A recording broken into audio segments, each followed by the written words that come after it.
Hello friends and welcome to Sustainable Prepping, your home for fear-free emergency preparedness and a sustainable life. My name is Becky and today we are doing a super fast race through my most recent seed orders. I've done a ton of seed hauls and I'm really excited to show you some of what I've purchased.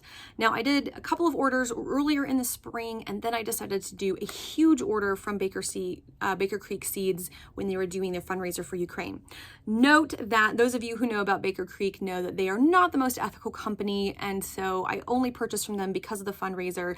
They do steal seeds from indigenous communities. They do use a lot of really questionable advertising methods, and there is some concern about their adopted children and whether or not they're being treated well. So Baker Creek is not a perfect company. I recognize that they are one of the best as far as sourcing for people who don't know and are just getting into it.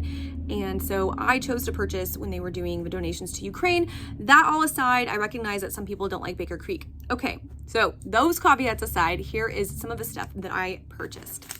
So one of the first orders I placed was from the Living Seed Company. And I believe that this is an indigenous, it's either indigenous or black owned. I don't remember. I will have a link to the Living Seed Company down below. And I did a big purchase from them. I got some more kale, some more cilantro, some zucchini seeds, sugar baby watermelon seeds. I forgot I ordered these. A bunch of carrots. So I've got, these are just Scarlet Nantes carrots. These are sort of general orange carrots. Some golden wax beans, here we go, and some green finger cucumbers. Plus I've got a couple packs of lettuces. So little green lettuce, the Bloomsdale spinach like this, and then some broccoli. I've never ordered from this seed company before, the Living Seed Company, so I just wanted to get a smattering of things. These are all USDA certified organic seeds, heirloom seeds. It's got the CCOF stamp on here, so a great small seed company I'm excited to test out. Additionally, another small seed company that I ordered from, and I'm missing one of the packets. My daughters got a hold of one of them and I don't remember which one they grabbed. I ordered 4 packages of seeds from the Aloha, there we go. The Aloha farm. This is Randy Woodley's farm. Randy Woodley and his wife, I think her name is Linda, are an indigenous couple living in Washington State, I believe, Washington or Oregon. They're on the West Coast. They have an organic seed farm and the farm helps support their ministry. They are Christian ministers, but they are very indigenously rooted Christian ministers. So I'm trying from them their Crimson Sweet Watermelon. I'm really excited to try this one. We love watermelon in this house. We're going to try their Black Beluga lentils. I'm hopeful that they will grow in my climate here in West Virginia. And then we're going to try the Speedy Bush bush beans because I wanted a fast growing bush bean. I believe I also got some lettuce from them, so that must be the package my little daughters ran off with. But I tried 4 packages from them. I only have 3 here, but I did try 4 packages from them. I've never used them before, but I know of Randy Woodley as a theologian, so I'm excited to see what translates from their actual farming. All right, and here is my massive Baker Creek haul. So I, like I said, placed a very large order with Baker Creek. I have some seeds that I have left over from last year, but I wanted to have a nice large variety because I'm hoping to do succession planting and to really increase what I'm growing in my space. And I'm starting with really growing more of our herbs. So I have some sage. I love cooking with sage. I also love sage as a medicinal property. And if you do smoke cleansing, growing your own sage is a nice thing to have. So I got some sage. I also got some chamomile. Now, I really love Egyptian chamomile for drinking, but it doesn't grow great where I'm at. So I'm gonna try this Zloty Land chamomile. So I got some basil. It was one of the free seeds that was sent to me because I bought some. So this is their blue spice basil. And then I ordered the Emily basil. Then I also ordered some stevia. I've never grown stevia before. I'm hopeful that this will be something I can add to teas as a natural sweetener. I don't think I'm going to be growing enough to use it as some kind of sweetener replacement, at least certainly not in this first year, but I think adding it to some teas, being able to add it to some herbal concoctions will be nice, and to have it local will be great. I have some Elencompe, or horse-heel. I don't know how you say that, but I know this is good in medicinal use, which is why I decided to order it. I am increasing our herbal garden because I want to have some more medicinal herbs on hand. With the world being the way it is, the more medicinal herbs that I can grow at home, the better we're gonna be. I have slow bolt cilantro because I want to have as much fresh cilantro through the summer as I can. Mama loves making fresh salsa and putting this in all of our tacos and other Latinx meals, so I'm excited to have more of this. I have at least another full package of cilantro, but it's not slow bolt, so I'm going to be trying this out. Now I'm going to try this year to grow some cumin, again, growing as many of the spices that we enjoy as possible at home. I am hopeful I can get this to grow in a sunny part of our yard and be able to use cumin in our taco mixes, in our curry mixes, and yeah, I've never seen cumin growing, so this will be a new experiment. Rosemary, I have some rosemary already. I've had a really hard time keeping rosemary alive. It needs a lot of sun and warmth, and we are a very damp, cool climate, so I'm gonna try again with some rosemary seeds to see if I can get a nice healthy plant. All right, and then I got another free seed packet of Lavender Beauty phyllox. So I have no idea about these. We'll see if they grow here, but they were free. Now, one of the things you'll notice is I'm really trying to increase the stuff that we eat the most of while also experimenting with things that will be high yield and fast growing. Now, you're not going to see any radishes here because I have radish packages left over from last year, and we don't love radishes. So even those that are fast growing, I want to emphasize the foods that we eat the most, and that's going to give us the most nutritional bang for our buck and have the fastest growing season, which is why I had those fast growing bush beans and things like that. So I've got some Rocky Top lettuces. This is just to have a nice mixed lettuce garden. I'm going to be trying this giant wax melon. Look at that.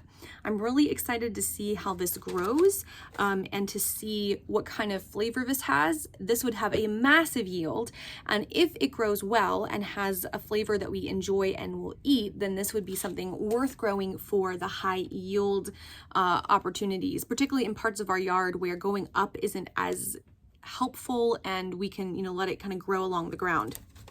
I bought some little Marvel peas because I'm hoping to get some peas planted quickly so we can have an early crop to eat them fresh as shoots and then to let them mature. I also have some sugar snap peas. I wanted to try a couple of different varieties just to see the different flavors and growing and how they all went.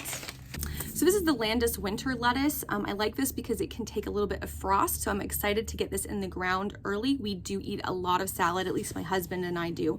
So I want to be able to grow as much of that as possible this year. We've got broccoli, we've got spinach, we've got blue curly kale, we've got cabbage, we've got more spinach, we've got more spinach, and we've got more broccoli. So we're really getting in the greens and the brassicas this year.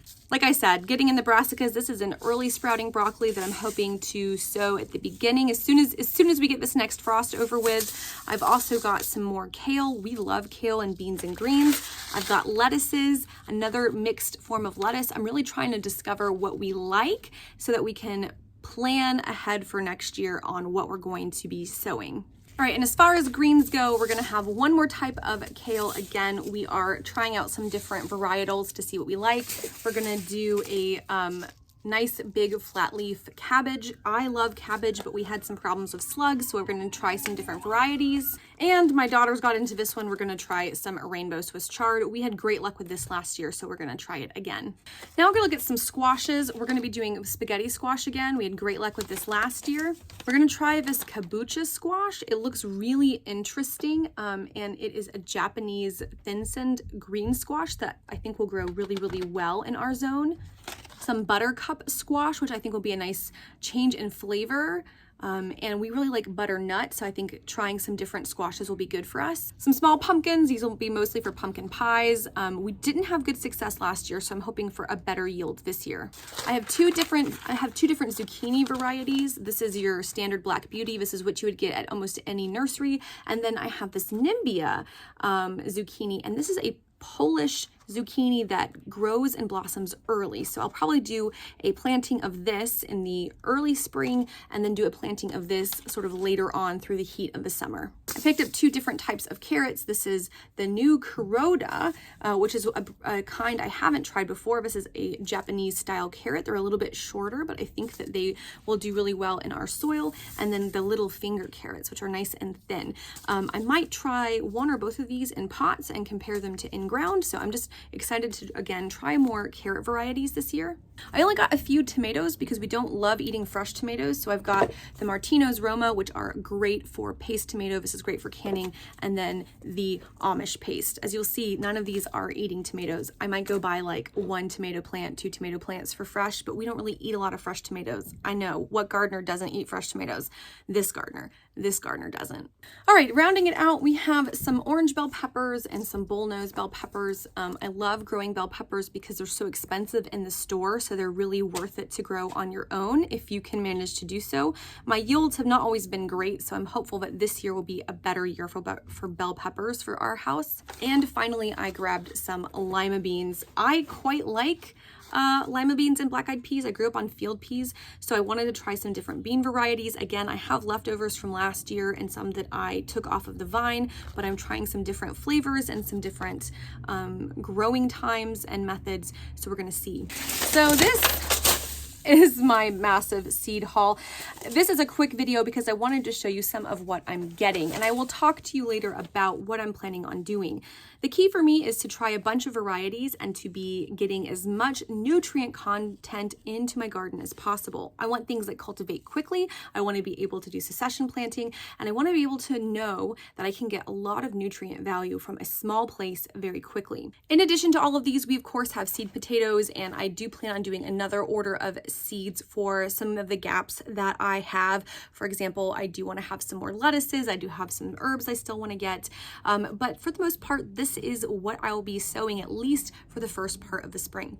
Y'all comment down below and let me know, where do you buy seeds? If you don't shop at Baker Creek, where do you get your seeds? I'd love to find some new places, particularly if they're minority owned.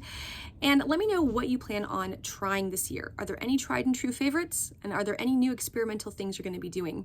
I know this is a quick and fast, dirty video, but I hope that you like this video and subscribe to the channel so you don't miss anything. Come and find me down in the description. You can find me on Instagram, meet me over on Facebook, and of course, hang out in the comments. Until the next video, happy prepping.